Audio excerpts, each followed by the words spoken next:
Hello friends, बहुत बहुत स्वागत है आप सभी का। आज की वीडियो में हम लोग बात करेंगे आईसी इंजन के प्रैक्टिकल एग्जाम्स के बारे में। तो उसमें आपके चाहे 2 स्ट्रोक डीजल इंजन हो या फिर 4 स्ट्रोक डीजल इंजन हो या फिर 2 स्ट्रोक पेट्रोल इंजन हो या फिर 4 स्ट्रोक पेट्रोल इंजन हो, तो इनसे रिलेटेड अगर आपके प्रैक्टिकल हैं तो यह वीडियो आपके लिए बहुत ही हेल्पफुल होने वाली है। तो आइए वीडियो की शुरुआत करते हैं और समझते हैं एक एक क्वेश्चन को जो इनके वाइवा में पूछे जाते हैं।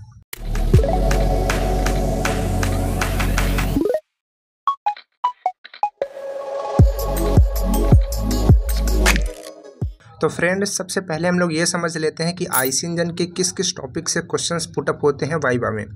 तो देखिए, इसमें सबसे फेमस टॉपिक है जिससे बहुत सारे क्वेश्चन पूछे जाते हैं, वो है इसका कंस्ट्रक्शन के बाद इसका जो प्रैक्टिकल होता है वहाँ पर जो हम लोग मॉडल यूज करते हैं उस मॉडल को दिखा करके पूछा जाता है कि किस तरीके का मॉडल है, किस तरीके का इंजन है, तो उससे क्वेश्चन पूछे जाते हैं।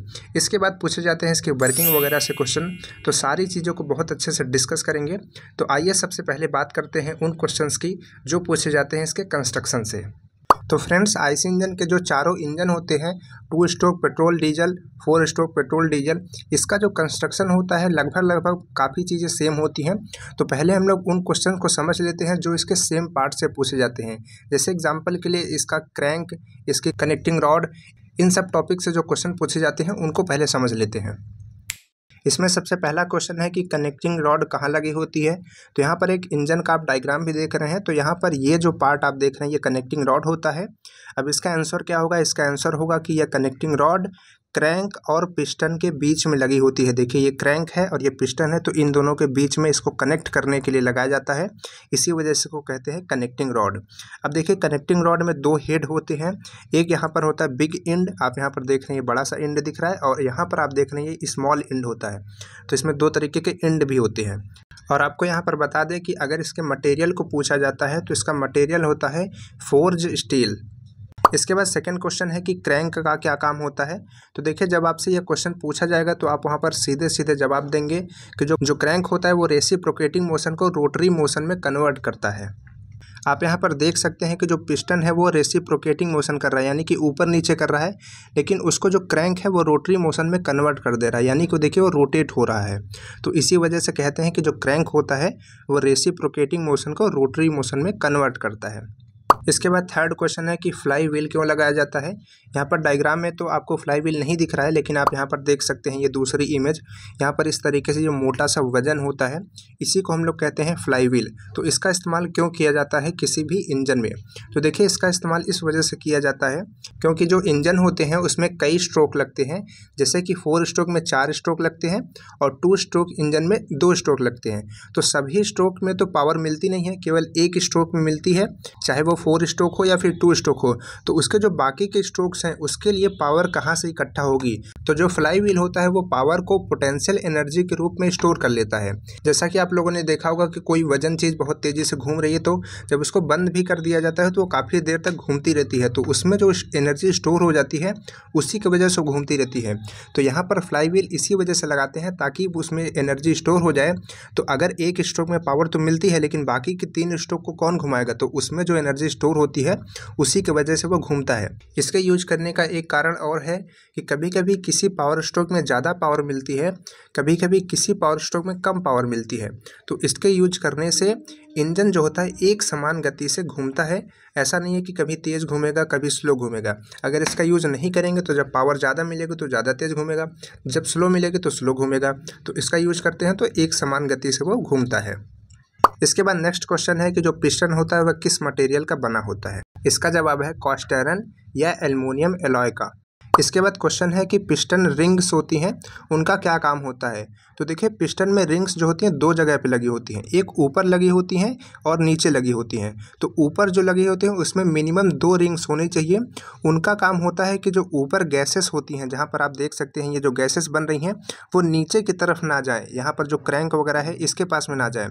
और जो नीचे रिंग लगी होती है उसमें मिनिमम 1 रिंग तो लगानी ही पड़ती है। वो किसके लिए लगाई जाती है? वो लगाई जाती है कि जो यहाँ पर ऑयल भरा होता है, पूरा मोबिल भरी होती है, तो ये जो मोबिल है ये ऊपर कंबशन चैम्बर में ना चली जाए, तो इस वजह से इसको लगाया जाता है 1 रिंग, और ऊपर लगाई जाती है 2 रिंग कम से कम। यानी कि सीधे सीधे इसका काम होता है लीकेज को रोकना, ऊपर का जो गैसेस हैं उनको रोकना, नीचे का जो ऑयल है उसको रोकना। इसके बाद बात करें कि यह किस मटेरियल की बनी होती है, तो यह बनी होती है high carbon alloy cast iron. इसके बाद नेक्स्ट क्वेश्चन है कि जो इनलेट और आउटलेट वाल्व लगे होते हैं इनको खोलने और बंद करने के लिए क्या चीज़ें लगी होती हैं, तो इसका जवाब है कैम और कैम शेफ्ट लगा होता है। कैम किस तरीके से होता है, यहाँ पर आप देख सकते हैं ये इस कैम होता है और ये कैम शेफ्ट होती है, यही जो है वाल्व को खोलते हैं और बंद करते हैं। इसकी टाइमिंग फिक्स होती है कि कब वाल्व खुलेगा कब वाल्व बंद होगा। इसके बाद एक क्वेश्चन यहाँ पर पूछा जाता है कि जो पिस्टन होता है वो कनेक्टिंग रॉड से कहाँ पर जुड़ा होता है और किस चीज़ से जुड़ा होता है। जो पिस्टन होता है वो कनेक्टिंग रॉड से स्मॉल एंड पर जुड़ा होता है और इसको जोड़ने के लिए बीच में लगाई जाती है गजन पिन। यहाँ पर आप देख सकते हैं ये गजन पिन होती है, ये पिस्टन और कनेक्टिंग रॉड के स्मॉल एंड के साथ बीच में लगी होती है और यहाँ पर ये गजन पिन से जुड़ा होता है। तो यह भी क्वेश्चन पूछा जाता है, आप इसको याद रखेंगे। इसके बाद नेक्स्ट क्वेश्चन है कि सिलेंडर किस मटेरियल का बना होता है, तो आपको बता दें कि जो आप इस पार्ट को देख रहे हैं ये सिलेंडर होता है और ये सिलेंडर शेप के होने की वजह से इसको सिलेंडर कहते हैं। इसके अंदर एक होल होता है जो कि सिलेंड्रिकल शेप का होता है और इसके इनर डायमीटर को हम लोग बोर कहते हैं। नेम याद रखिएगा, बोर, BORE, बोर कहते हैं। ये पूछा जाता है कि इसके इनर डायमीटर का क्या नाम होता है, तो इसको हम लोग कहते हैं बोर। इसके बाद नेक्स्ट क्वेश्चन है कि जो स्पार्क प्लग होता है वो कहाँ लगा होता है, तो ये लगा होता है सिलेंडर हेड पर। यहाँ पर जो आप पार्ट देख रहे हैं ऊपर की तरफ ये होता है सिलेंडर हेड, यहीं पे हमारा स्पार्क प्लग भी लगता है और अगर डीजल इंजन है तो इंजेक्टर लगता है और इसी के अगल बगल में लगे होते हैं वाल्व, इनलेट वाल्व और आउटलेट वाल्व। तो ये तीनों चीज़ें होती हैं सिलेंडर हेड पर। तो ये सारे के सारे क्वेश्चंस रहे कंस्ट्रक्शन से। अब हम लोग एक एक अलग अलग इंजन लेते हैं और समझते हैं कि किससे क्या चीज़ें पूछी जाती हैं और एक इंजन दूसरे इंजन से किस तरीके से अलग होता है। तो देखिए ये है 4 स्ट्रोक पेट्रोल इंजन। अब हमने कैसे पहचाना कि ये 4 स्ट्रोक पेट्रोल इंजन है, क्योंकि वाइवा में ये क्वेश्चन पूछा जाता है। तो देखिए यहाँ पर आप देख रहे हैं ये जो लगा हुआ है कार्बोरेटर लगा होता है। कार्बोरेटर का क्या काम होता है, देखिए जो हमारा पेट्रोल इंजन होता है इसमें केवल पेट्रोल ही नहीं यूज होता, क्योंकि अगर पेट्रोल ही यूज करेंगे तो 1 लीटर पेट्रोल चलने में गाड़ी बहुत जल्दी ख़त्म हो जाएगी। तो पेट्रोल और उसके साथ में एयर का मिक्सचर यूज होता है, यानी कि जो इसका कंबशन चेम्बर होता है इसके सिलेंडर में, उसमें हमारा पेट्रोल नहीं जाता, उसमें हमारा एयर और पेट्रोल का मिक्सचर जाता है। तो एयर और पेट्रोल को मिक्सचर करने के लिए हमारे पास लगा होता है कार्बोरेटर। जो कार्बोरेटर होता है वो इसको एक रेशियो में मिक्स करता है दोनों को, उसके बाद इसको भेजता है सिलेंडर में और वहाँ से उसका दहन होता है और बाद में ये जो हमारा इंजन है वो चलता है। तो कार्बोरेटर देख करके तो हमने जान लिया कि एक पेट्रोल इंजन है, लेकिन ये हमने कैसे जाना कि एक 4 स्ट्रोक है या फिर 2 स्ट्रोक है। तो देखिए 4 स्ट्रोक और 2 स्ट्रोक जानने के लिए यहाँ पर आपको एक छोटा सा आइडिया हम बताते हैं। देखिए अगर जो इसका हेड होता है इसके बीच में अगर कोई चीज़ लगी है, यानी कि जो इसमें स्पार्क प्लग लगता है अगर बीच में लगा हुआ है तो आप उसको बोलेंगे 4 स्ट्रोक पेट्रोल इंजन। और अगर थोड़ा सा साइड में लगा हुआ है, किनारे में लगा हुआ है, जैसा कि आप यहाँ पर देख सकते हैं, तो उसको आप कहेंगे 2 स्ट्रोक पेट्रोल इंजन। और वहाँ पर लगा स्पार्क प्लग ही होगा, क्योंकि चाहे 2 स्ट्रोक हो या फिर 4 स्ट्रोक, दोनों में हमारे पास स्पार्क प्लग ही लगा होता है। अब अगर आप इतनी बार स्पार्क प्लग का नाम लेंगे तो हो सकता है आपसे पूछ लिया जाए कि क्या रियल में स्पार्क प्लग देखा है, तो आप लोग ज़रूर बताएंगे कि हाँ हमने देखा है। तो कहाँ देखा है वो हम आपको बताते हैं। आपने बाइक देखी होगी, बाइक में साइड में देखा होगा कि वाइट कलर का लगा हुआ, तो ये होता है एक स्पार्क प्लग। और इसको पहचानने का एक और आइडिया होता है कि जो हमारा 4 स्ट्रोक होता है इसमें कैम एंड कैम शेफ्ट लगी होती है। तो यहाँ पर आप देखेंगे तो स्प्रिंग वगैरह लगी होगी, और अगर नहीं लगी है, पोर्ट बना हुआ है, यानी कि कैम नहीं है, कैम शेफ्ट नहीं है, तो वो हमारा होता है 2 स्ट्रोक पेट्रोल इंजन। तो ये है 2 स्ट्रोक पेट्रोल इंजन। अब हमने इसको फिर से कैसे पहचाना, तो इसमें लगा हुआ है कार्बोरेटर, यहाँ पर साइड में आप देख सकते हैं, और हमने जो आपको पहचानने के लिए बताया कि इसमें जो स्पार्क प्लग आप देख रहे हैं वो साइड में लगा हुआ है। आप यहाँ पर देख सकते हैं, चाहे आप इसको आगे सामने से देखेंगे या फिर पीछे से देखेंगे तब पर भी आपको ये दिखेगा कि ये साइड में लगा हुआ है। तो आप इसको बताएंगे कि ये 2 स्ट्रोक पेट्रोल इंजन है। कैसे पहचान करेंगे फिर से समझ लीजिए। अगर कार्बोरेटर लगा हुआ है तो वो पेट्रोल इंजन है, चाहे वो 2 स्ट्रोक हो सकता है या फिर 4 स्ट्रोक। अब 2 स्ट्रोक और 4 स्ट्रोक कैसे पता करेंगे, अगर बीच में लगा हुआ है स्पार्क प्लग तो 4 स्ट्रोक है, और अगर साइड में लगा हुआ है तो 2 स्ट्रोक है, और अगर कैम शेफ्ट लगी हुई है तो 4 स्ट्रोक है, कैम शेफ्ट कैम नहीं लगा हुआ है तो 2 स्ट्रोक है। तो ये है 4 स्ट्रोक डीजल इंजन। कैसे पहचाना हमने, तो यहाँ पर लगा हुआ है एयर फिल्टर। इसका क्या काम होता है, देखिए जो डीजल इंजन होता है इसको काम करने के लिए चाहिए होती है दो चीज़ें, एक चाहिए होती है एयर और एक चाहिए होती है डीजल।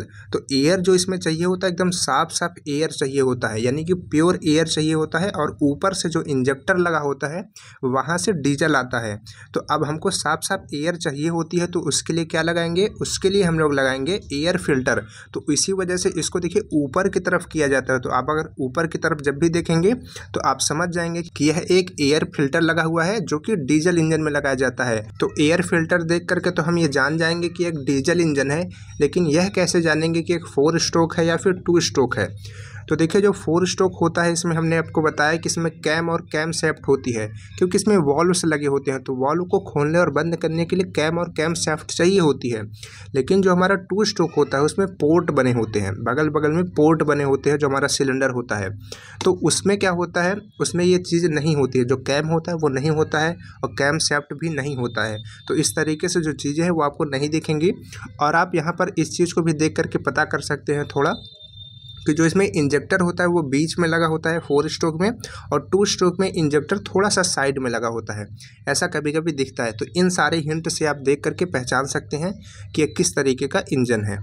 तो ये जो सारी बातें हैं इसको आप अच्छे से देख लीजिए, अच्छे से समझ लीजिए, ताकि आप बिल्कुल भी कंफ्यूज ना हो कि किसको हम पेट्रोल कहेंगे, किसको डीजल कहेंगे, किसको 4 स्ट्रोक कहेंगे, किसको 2 स्ट्रोक कहेंगे। क्योंकि यहाँ से क्वेश्चन ज़रूर आते हैं, आपके सामने मॉडल रख दिया जाएगा उल्टा करके और पूछा जाएगा कि बताओ ये किस तरीके का इंजन है, तो आपको वहाँ पर बताना पड़ेगा। तो ये सारे क्वेश्चंस हो गए कंस्ट्रक्शन से। आइए कुछ क्वेश्चन समझते हैं इसके वर्किंग से, जो कि इम्पोर्टेंट हैं और पूछे जाते हैं। तो इसमें सबसे पहला क्वेश्चन है कि जो हमारा पेट्रोल इंजन होता है ये किस साइकिल पे वर्क करता है।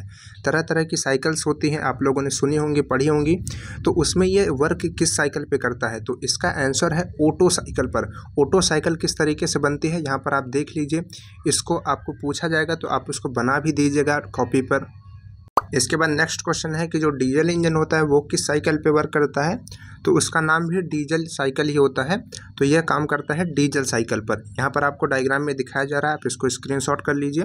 इसके सारे स्ट्रोक्स को ढंग से बनाइएगा, क्योंकि यहाँ पर एग्जामिनर कभी कभी बनवा लेता है कि चलो बनाओ डीजल साइकिल किस तरीके से बनती है। इसके बाद नेक्स्ट क्वेश्चन है कि 4 स्ट्रोक इंजन्स में जो पावर स्ट्रोक होता है वो कहाँ से कहाँ होता है, टीडीसी से बीडीसी होता है या फिर बीडीसी से टीडीसी होता है। और इसी में क्वेश्चंस है कि इसमें कौन सा वॉल्व खुला रहता है और कौन सा बंद रहता है, या फिर दोनों खुले रहते हैं या फिर दोनों बंद रहते हैं। ये क्वेश्चन है, अब आपको बताना है। तो इसका क्या आंसर होगा, इसका आंसर होगा कि जो पिस्टन है वो टीडीसी से बीडीसी आता है, यानी कि टॉप से बॉटम में आता है, और जो इसमें वॉल्व होते हैं वो दोनों के दोनों बंद होते हैं। तो ये कुछ क्वेश्चंस हैं जो कि बहुत ही इंपॉर्टेंट थे। आई होप आपको बहुत अच्छे तरीके से सारी चीज़ें क्लियर हो गई होंगी और आपका वाइवा बहुत ही अच्छा जाएगा अगर इनसे क्वेश्चंस पूछे जाते हैं। तो चलिए फिर मिलते हैं किसी नेक्स्ट वीडियो में। All the best for best viva.